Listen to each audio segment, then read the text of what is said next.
Hi guys, good morning. Welcome to my channel. So karon na ulan guys, padulong ko sa manukan. Babuyan di ay.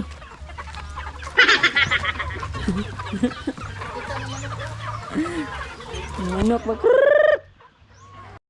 So guys, padulong ta karon dito sa babuyan guys. Sumo ni akong dala nga feeds. Kani sila. So lunch break ni nila. Lunch time. So karon guys, hapit na ta maabot sa among baboyan guys. Medyo layo-layo gini siya sa among balay pero kinahanglan kong gabiin na guys. Masayo yung pang lawg. Ay kung ngit-ngit na mahadlok na po kumusulod na ba siniwak-wak. Nakakaloka, di ba? Kana. Pero nindot yung kay siya ang sulod kay nga naman pwede ra siya kanang walay dili siya mainit ba? Dili mainit para sa mga baboy tungod kay daghan kay siya mga puno, mga punong kahoy.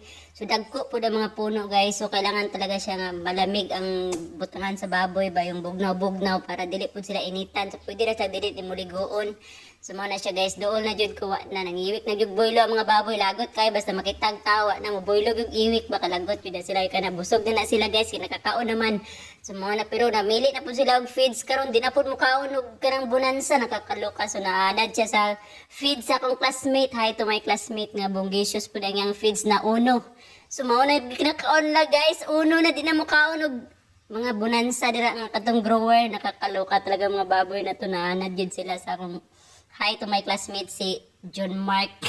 Kakaloka. So muna guys, sumanak og panlawg kana naman guys ang pag-iwig lagot kay itong mga litsunon. So napatay daghan ng mga litsunon. So kinahanglan na siya ma-dispose na mo guys. Kahapit na pud mga nak nga among duha ka anay. So kinahanglan jud siya ma-dispose na kay piskot maubos ang among itaguang tuloy-tuloy na ang pera ba.